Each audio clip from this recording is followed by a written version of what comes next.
오늘은 하나님은 말씀대로 이루신다 하는 제목의 말씀을 나누겠습니다. 여러분, 아브라함이 이삭을 낳을 때 나이가 몇 살이었습니까? 100살이었습니다.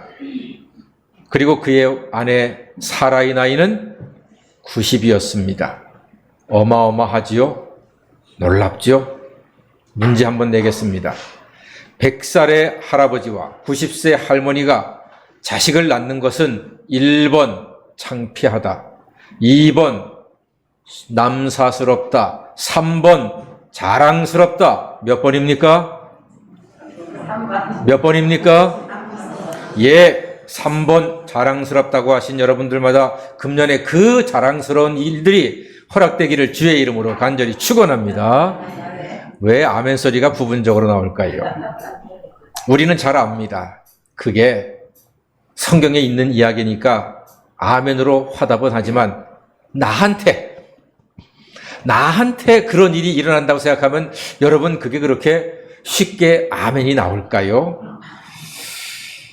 여러분, 90세 할머니가 아이를 낳는 것은 의학적으로, 가정적으로, 상식적으로, 인간적으로 있을 수가 없는 일이에요. 그런데 그 일이 오늘 이루어졌어요. 90세 할머니가 아들을 낳았어요. 사실 하나님께는 불가능한 일이 없지요. 예수님께서 이 세상에 탄생하실 때 동정녀, 남자를 몰랐던 처녀 마리아의 뱃속에 성령으로 아이가 잉태되었습니다. 마리아 입장에서 한번 생각해 보자고요. 이거 기가 막힐 노릇 아닙니까? 죽을 맛 아닙니까? 아니, 세상에 남자 손 한 번 잡아본 적이 없는 마리아가 배가 불러온단 말입니다. 이건 누가 봐도 아이가 뱃속에서 자라고 있는 그런 증상이거든요. 아마 엄마한테 얘기했겠죠. 엄마, 배가 이상해. 왜 그래? 몸의 증상을 이야기해. 야, 그거 임신이다. 너 누구야 그랬어? 아니야, 나 요셉하고도 잠잔 적 없어. 기가 막혀. 그런데 천사는 말했잖아요. 네 뱃속의 아이는 하나님의 성령으로 된 것이다. 아들이 태어날 것인데 예수라고 하라. 그가 그의 백성을 죄에서 구원할 자이시다. 아, 이렇게 말씀하시는데 그게 금방 와 닿지가 않거든요. 왜? 나는 처녀니까. 나는 남자하고 손 한 번 잡아본 적도 없는데 어떻게 아이가 자라가냐 말이에요. 그런데 하나님께서 마리아를 설득하기 위해서 결정적인 한 사람을 만나게 하죠. 친척 엘리사벳 할머니를 만나게 합니다. 6개월 전에 엘리사벳 할머니가 임신을 한 거예요. 할머니가 임신을 했어. 둘이 만났어. 그러니까 서로 부둥켜 안고 우는 거예요. 세상에, 처녀인 내가 임신해서 괴로웠는데 우리 할머니도 임신하셨네 하면서 마리아가, 아하, 할머니가 임신을 하니 처녀인 나도 임신할 수 있구나. 하나님의 뜻대로 내게 이루어질 줄로 믿습니다 하면서 메시아의 임신에 대해서 하나님께 순종을 하게 되었단 말입니다. 사람으로서는 할 수 없지만 하나님으로서는 다 하실 수 있음을 믿습니다. 자, 그럼 어떻게 이런 일이 이루어졌는가?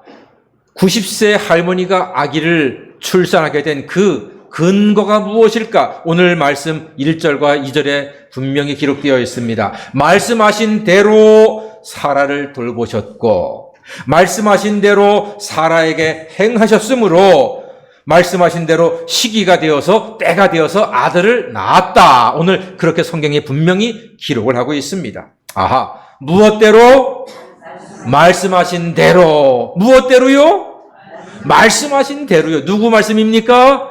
하나님이 말씀하신 대로 이루어진 것입니다. 그렇습니다, 여러분. 하나님의 말씀은 살았고 운동력이 있는 줄 믿습니다. 하나님의 말씀은 천지를 창조하신 능력임을 믿습니다. 사람으로서는 할 수 없으나 하나님 말씀으로서는 다 하실 수 있음을 믿습니다. 할 수 있거든이 무슨 말이냐? 하나님 말씀을 믿는 자에게는 능치 못함도 없습니다. 요한복음 15장 7절에 너희가 내 안에 거하고 내 말씀이 너희 안에 거하면 무엇이든지 원하는 대로 구하라. 그리하면 이루어지게 될 줄로 믿습니다. 이 말씀이 우리에게 있기에 우리가 신앙생활 하는 것입니다.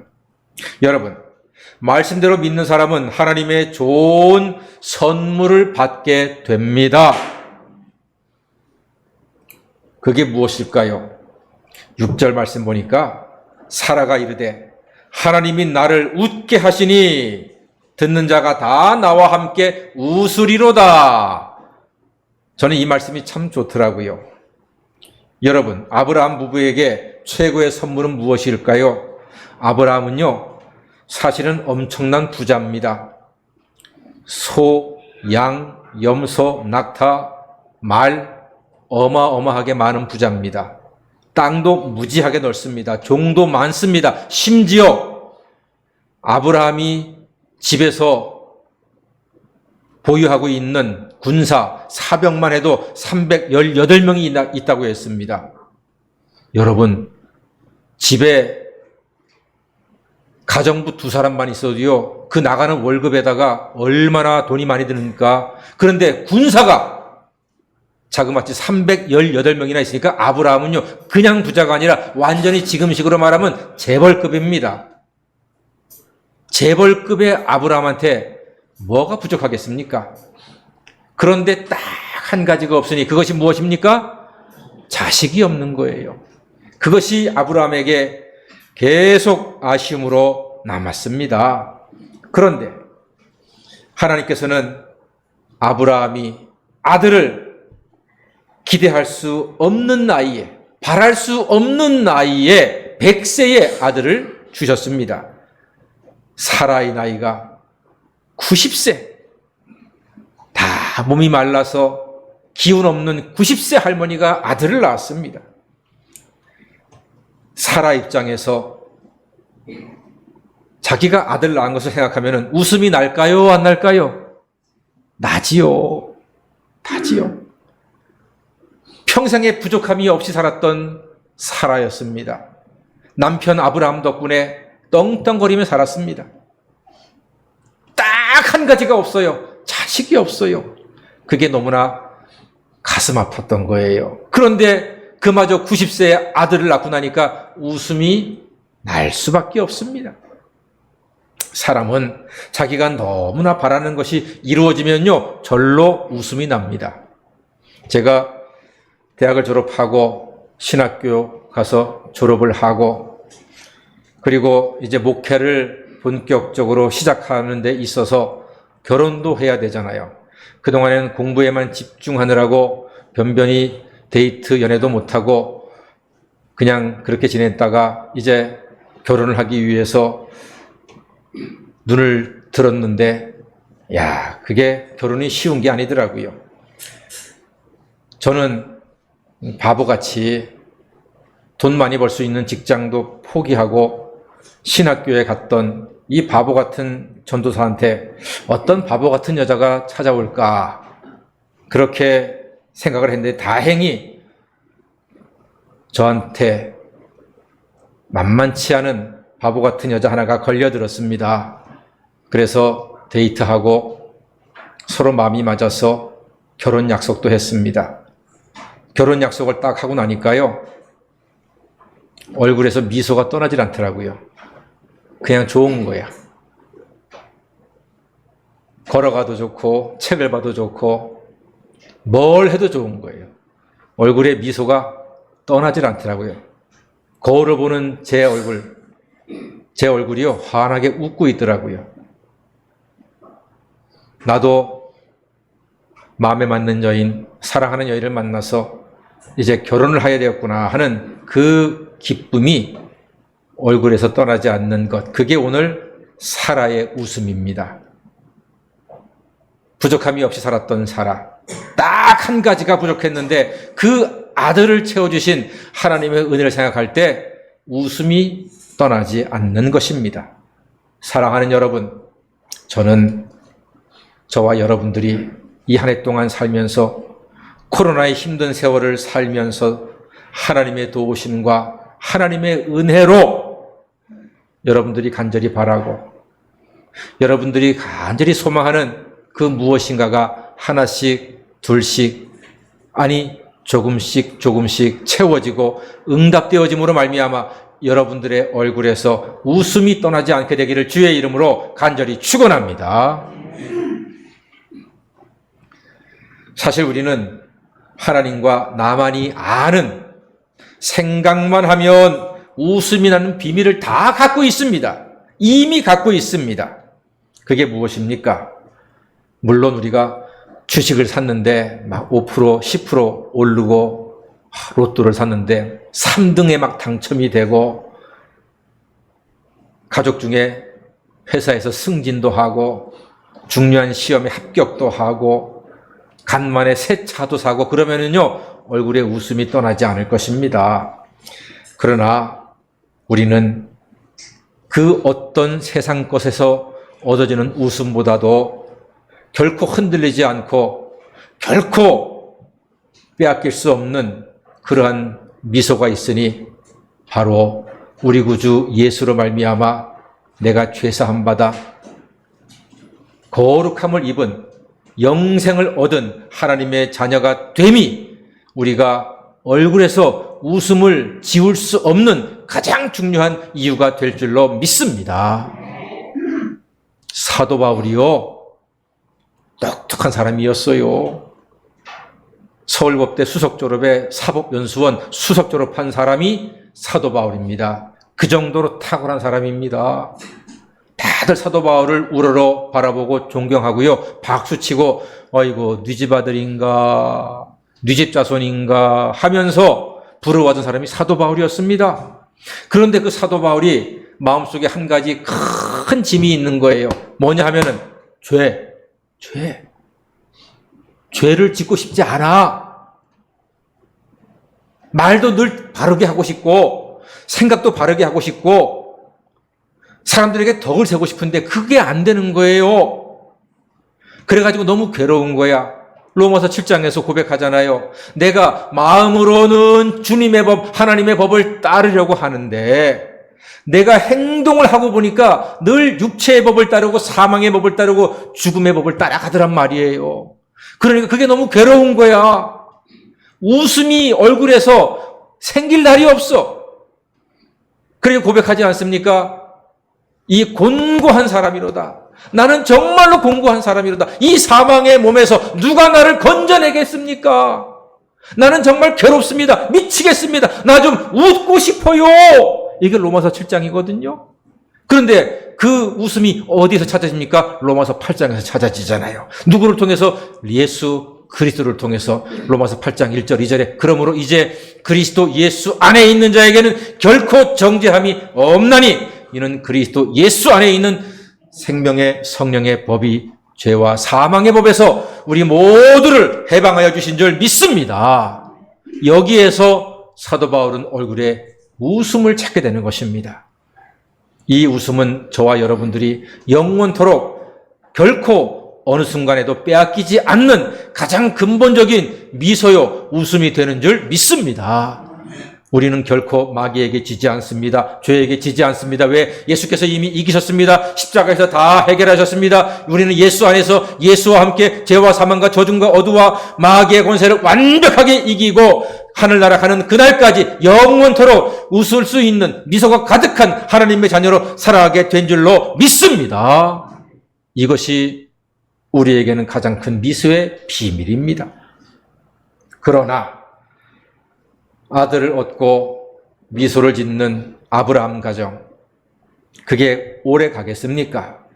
인간지사 세옹지마라고 했습니다. 기뻐했던 그 일 때문에 그 가정에 평지풍파가 몰아칩니다. 이삭 때문에 행복했는데 이삭 때문에 괴로운 거예요. 왜냐하면 후처 사라의 몸종 애굽 여인 하갈의 몸에서 태어난 아브라함의 아들, 진짜 아들은 아들인데 하나님께서 원하시는 그런 아들은 아니었죠. 왜? 사라의 아들은 아니니까 그 이스마엘이 애가 좀 컸다고 이삭을 괴롭히는 거예요. 막 발로 차고 넘어뜨리고 먹을 거 뺏고 막 꿀밤 주고 괴롭히고 울리고 이걸 그 엄마 사라가 봤습니다. 속이 뒤집히는 거예요. 우리가 아기를 키워봐서 다 알잖아요. 우리 애가 옆집 애한테 맞고 오면은요, 그거 정말 견디기 어렵습니다. 막 괴로워요. 차라리 한 대 때리고 오면은 낫지. 맞고 오면은요, 정말로 속상해요. 제가 부목사 할 때 선배 부목사님 두 분이 애가 나이가 비슷했는데 그 아이가 서로 싸웠어요. 근데 한 목사님 딸이었어요, 아이가. 다른 목사님 아들의 얼굴을 확 해가지고 상처가 확 나버렸어요. 핏자국이. 지금 20살이 넘어서 30살 다 됐는 그 아들이 아주 상처가 살짝 남아있을 정도로. 그때요, 그 두 부분이 목사 부부가 되놓으니까 막 치고받고 싸우지는 못하지만 막 속이 상해가지고 막 그 사모님이 어쩔 줄 몰라 하더라고요. 아주 너무너무 괴로워하더라고요. 목사 가정도 그런데 우리 일반인 가정은 당연하지 않겠습니까? 지금 사라가 그런 마음이에요. 내가 낳은 자식이, 내 몸종이 낳은 자식한테 괴롭힘 당하고 무시당하고 막 울고 들어오고 하니까 견디지 못해가지고 남편한테 말하면, 여보, 나 못 살겠어. 당신 저 하갈하고 그 아들 이스마엘 내쫓으시오. 막 바가지를 긁어댑니다. 빨리 내쫓으시오. 이해가 돼요, 안 돼요? 이해가 되지요. 나는 본처인데 몸종에서 나는 아들이 저렇게 내 아들을 괴롭히니까 막. 그러니까 정말로 괴로운 건 누굽니까? 정말로 괴로운 건 아브라함이에요. 왜냐하면 이스마엘도 내 아들이거든. 이삭도 내 아들이지만 몸종에서 난 아들이라 할지라도 내 아들이거든. 그럼 내 아들을 내쫓아 그 말이 아브라함이 얼마나 괴로웠겠습니까? 그러니까 아브라함이 견디다 못해서 하나님께 기도하는 거예요. 하나님 어떻게 하면 좋습니까? 하나님 어떻게 하면 좋습니까? 하나님께서 응답하십니다. 아주 분명한 말로 응답하십니다. 12절 말씀에 그 응답이 있는데 한번 따라해 주세요. 사라의 말을 다 들어라. 크게 한번 해보세요. 사라의 말을 다 들어라. 예, 하나님 말씀이세요. 사라의 말을 다 들어라 그랬습니다. 다 들어라. 한두 가지만 들어라가 아니고 네가 듣고 싶은 것만 들으라가 아니고 사라의 말 중에서 옳은 것만 잘 판단해서 들으라가 아니고 다 들어라. 이게 하나님의 뜻이었습니다. 여러분, 저는 이 말씀이 참 중요한 의미가 있다고 생각합니다. 우리의 가정을 온전하고 평안하고 하나님의 뜻에 맞는 가정으로 지키기 위해서는요, 여기 계신 우리 남편분들, 우리 성복교회는 남편분들이 교회 많이 나오시는데 이 남편분들이 이 말씀 꼭 기억하셔야 돼요. 자기 성경에다가 밑줄 크고 동그라미 치고 별표 3개씩 해놓으세요. 사라의 말을 다 들으라. 이게 하나님의 뜻입니다. 하나님 말씀입니다. 무슨 말입니까? 오늘 하나님께서는 이 말씀을 통해서 가정을 지키는 방법을 가르쳐 주신 거예요. 여러분, 문제가 생기면 아내의 말을 다 들어라. 이렇게 지금 말씀하고 계십니다. 한 가지 물을까요? 우리 남편분들에게 물어볼게요. 아내가 팥으로 매주를 쓴다고 하면은 어떻게 말해야 됩니까? 팥으로 매주를 쓴다 하면은 아내한테 뭐라고 얘기해야 됩니까? 다 같이 아멘. 네, 팥으로 매주를 쓴다 하면요, 아멘이 정답입니다. 팥이 매주가 될 수 있느냐는 중요하지 않아요. 여자들은 팥이 매주가 되느냐에는 관심보다 남편이 내 말을 들어주고 남편이 내 편이 되어주느냐에 더 관심이 있고 더 위로받습니다. 팥이 매주가 안 되는 건 나중에 본인이 스스로 알게 돼요. 팥으로 매주를 쓰든 새우로 간장게장을 만들든 두부로 콩을 만들든 그건 여자가 알아서 할 문제고 남편은 뭐라고 한다고요? 아멘 하면 되시는 것입니다. 그래야지만 가정이 편안하고 하루세끼 편안하게 잘 얻어 잡수실 수 있습니다. 지금 이건 제 말이 아니고요. 하나님의 뜻입니다. 하나님한테 분명히 하나님께서 아브라함에게 분명히 말씀하셨습니다. 사라의 말을 다 들어라 그랬습니다. 다 같이 사라의 말을 다 들어라. 얼마만큼 들어라? 다 들어라. 이게 하나님의 뜻입니다. 물론 이게 쉬운 것은 아닙니다. 저도 이렇게 말씀하지만 이게 안 될 때가 많아요. 판단하게 되고 반대하게 되고 그런데 그게 도움이 하나도 안 되더라고요. 이 성경 말씀이 맞아요. 아내가 팥으로 매주를 쓴다 하면 그래 한번 해봐. 당신이 오를 거야. 그럼 끝이야. 팥이 매주가 되든 안 되든 그거는 우리는 신경 쓸 문제가 아니야. 여자들은 거기에 관심이 있는 게 아니에요. 남편이 내 말을 들어주느냐, 내 편이 되어주느냐, 거기에 관심이 있고 거기에 위로를 얻고 거기에 살림할 수 있는 힘을 얻는 거예요. 그게 하나님의 뜻입니다. 사랑하는 여러분, 믿음의 사람일수록 아내의 말을 잘 듣는 것입니다. 여기 계신 남편분들 이 말씀 꼭 기억하시고요. 앞으로 결혼하게 될 청년들도 이 말씀을 꼭 기억하세요. 그리고 앞으로 사위를 맡게 되실 분들 사위한테 성경 말씀을 꼭 가르쳐 주세요. 아브라함이 이런 일이 있었는데 하나님께서 응답하셨다. 사라의 말을 다 들으라 하셨다. 자네도 내 딸의 말을 잘 들어서 가정을 잘 지키게나 가르쳐 주셔야 합니다. 성경 말씀대로 가르쳐 주시는 부모가 되셔야 합니다. 하나님께서는 약속의 말씀을 이루시는 분입니다.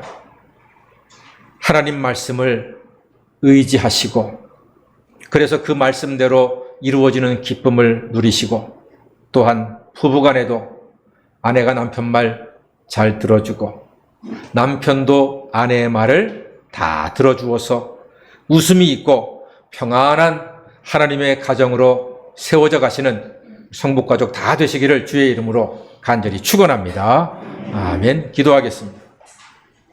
하나님은 말씀을 믿는 자녀들에게 말씀대로 이루시는 신실한 분임을 믿습니다. 우리 모두 말씀대로 믿고 또 서로의 말을 잘 들어주어 늘 웃음이 가득한 복된 삶이 되게 하여 주시옵소서. 예수님의 이름으로 기도드립니다. 아멘.